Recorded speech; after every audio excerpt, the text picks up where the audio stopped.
Jake Paul versus Nate Diaz just took place and went the distance. It went to a decision where Jake Paul was given the victory by unanimous decision. I do agree with the decision going to Jake Paul. I don't think anyone can score this logically to Nate Diaz. However, some of those scorecards were a bit wide for my liking.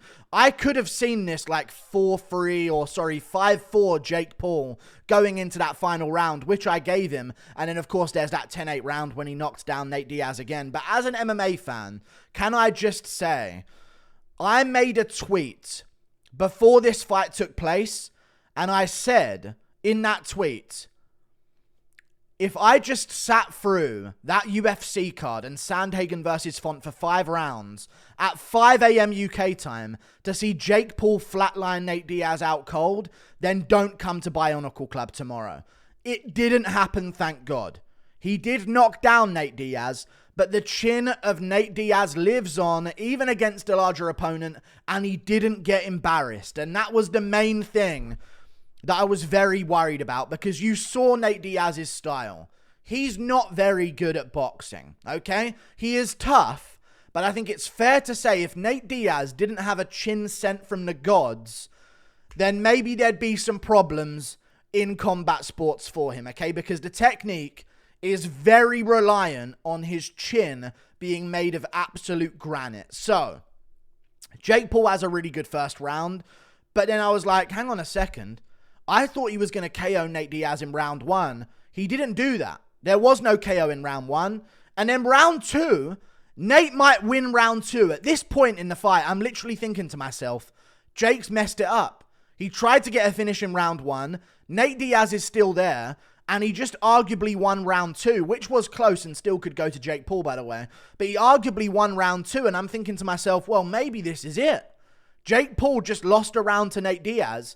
It's going to be a downhill slope for him here. It's going to be a snowball effect, and Nate Diaz is going to get more and more dominant as the rounds go on. But what actually happened was Nate started to break. And I'm not saying he broke to Jake Paul's skill and power, but Nate started, like, not having the grit anymore to just walk forward into these shots from Jake Paul until, like, the last 30 seconds of the rounds. So in the later rounds of this fight, like anything past round 5, it was basically just Jake Paul dominating the first minute and a half, doing good for the second minute of the round, and then during the last 30 seconds, Nate Diaz is starting to pour it on. But it just wasn't good enough. It wasn't enough. Same as the Anderson Silva situation. Jake Paul has recovery enough to at least have good cardio every round for the first half of that round. Okay, and if you're not going to capitalize on that and really make him work in the first part of that round, which I don't think Nate Diaz could, because even though he was taking the shots, he did get knocked down by Jake, so I'm sure he was aware he had to sort of be covered up and tucked up to take that power, because when he got knocked down, it was because he was being aggressive and trying to land a jab on Jake Paul, which did land, but Jake Paul knocked him down with a shot to the temple. And I'm not joking. He sent him through the ropes nearly. I was really worried about Nate Diaz after that knockdown because he hurt Nate Diaz bad, sent him tumbling towards the ropes. Then this is always a worrying thing when this happens to a boxer. Nate starts trying to get himself back up and stumbles on himself again. Face first, into the ropes. And I was like, there's no way Jake's going to let him live here. This is where Jake Paul's going to go for the finish. But as I said, the chin of Nate Diaz needs to be scientifically studied. You know Jake Paul hits hard. He has KO power in his hands. Now, maybe he doesn't have the most KO power for his weight. I'm willing to accept that. But he's an athletic dude, likely on the source, a lot of muscle mass over Nate Diaz. And he's just dropped him, and he's still landing really clean shots. But Nate Diaz is just taking them and walking forward and mocking Jake Paul, pointing at him anytime he runs away. He had a guillotine in round 9, locked in. I thought the ref was actually going to take a point from him. I wouldn't have been surprised because, the refs ain't going to be too keen on that going down. But he literally shot a single leg in round 1, he said. And then he actually did have the guillotine in round 9 locked in on Jake Paul, which I was worried they were going to take a point away and take away any chance that he had of winning, even if he got round 10. But I think at the end of the day, when it comes to the decision, round 1 is Jake Paul. Round 2 is Nate Diaz or Jake Paul. But we'll go Diaz just for the sake of Diaz fans that are going to be saying that he got robbed, even though he don't know how to score boxing, it seems. Round 1, Jake Paul. Round 2, swing round. We'll go with Nate Diaz. Round 3, Jake Paul clear. Round 4, I thought Nate Diaz. Round 5 was, I believe, the 10-8 round for Jake where he got the knockdown. Or maybe that was round 6. But other than that, maybe I give Nate round 7, I think it was. Maybe round 8, I think it was, where he landed more than Jake Paul for one of the rounds, which was very rare in the fight. But that was still a very close round. So at best, I'm giving Nate Diaz 3 rounds here. And if you really want to be generous, we can go 4 rounds. But that's just not enough to win if Jake's getting 6. Or even if Jake got 5. If one of them was a 10-8, he wins anyway. So it's tough for Nate Diaz, man. Really, really tough for Nate Diaz. I wanted to see him win. I'm glad he didn't get knocked out cold. That would be sad. I saw ESPN show a stat that Jake Paul is now 5-0 against UFC fighters. Or MMA fighters, whatever they posted, which I think is an absolute embarrassment. So finally, after seeing Nate Diaz lose as well, we need to start turning on fighters that go for this move. That's all I'm going to say. If you see a former MMA legend making the move into boxing after their career to fight an influencer, you need to turn on them viciously and let them know they've made a fatal mistake, because I am sick of having MMA absolutely publicly humiliated as a sport. It's embarrassing how bad these MMA guys are at boxing. Nate Diaz did not look good, crisp at all. Looked very sloppy. Any real boxer would put him down there. You know what I mean? The body was open all night long for Jake. I think Jake Paul went into this fight with an expectation of, I'm going to knock down and knock out Nate Diaz in round 1. I genuinely think that was in the back of his mind.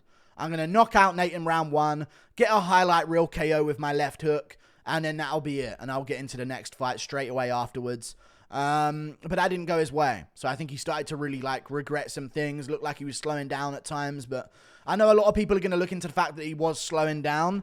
I can just imagine the Instagram comments right now. I'm going to check a few of them because obviously there's going to have been some posts about it.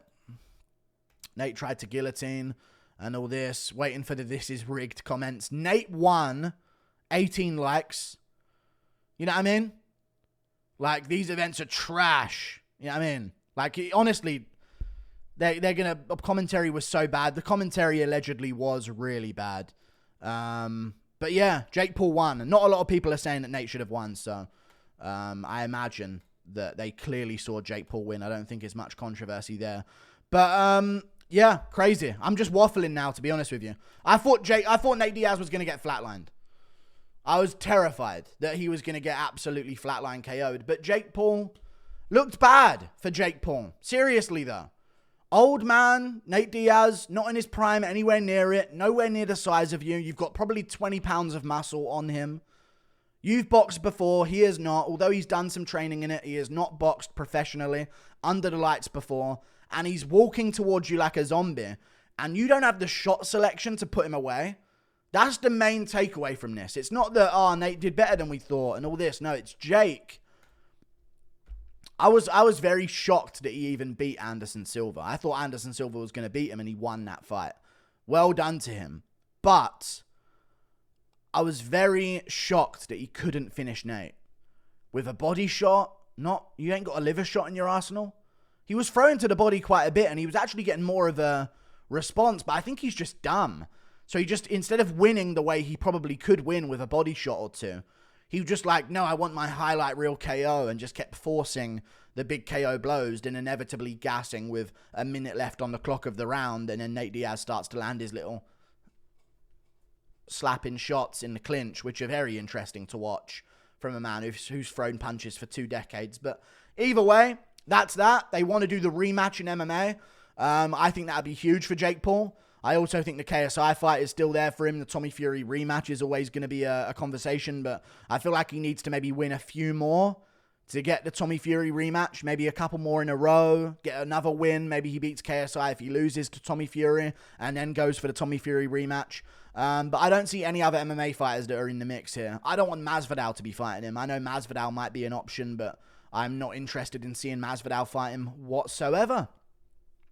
Not interested at all in seeing Masvidal fight him, so I think Masvidal will show up out of shape, gas in 4 rounds, and get finished in the later rounds. I don't need to see that. But yeah, I don't know what's next other than that. I guess the MMA fight, which at the end of the day, if Jake Paul does take the MMA fight, which now, as we've just seen, if you can't finish him in a boxing match, you are not finishing him in an MMA fight. Simple as that. If Nate Diaz can survive you, walking towards you, and you've got the only thing you're good at, which is boxing. I know he wrestled a bit as well, but you ain't going to want to go to the ground with Nate Diaz. Simple as that. So maybe Jake Paul's going to go in there knowing no matter what, he'll get respect for fighting Nate in MMA, and he might land that KO blow out of nowhere and get a big win. I just don't think he's going to do it in MMA. I think that would be a huge, huge problem for him. And although he would get some credit, he'd lose. He would lose to Nate Diaz. Jake Paul's not that big of a dude. He's not as powerful as we thought he was. Nate's got a granite chin, still got a granite chin.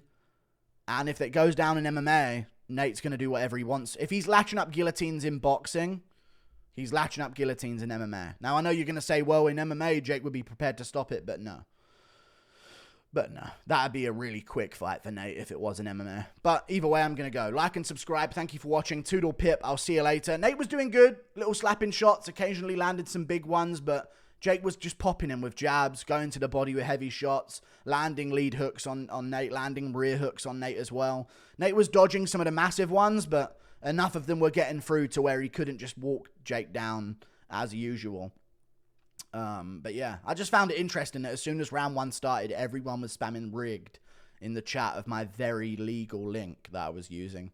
Everyone was spamming rigged. And then as soon as Nate landed a flurry, it's like, oh, Nate's going to beat him. Jake overrated. It just... the flip-flop of it all is crazy. See you later. Goodbye. Toodle pip.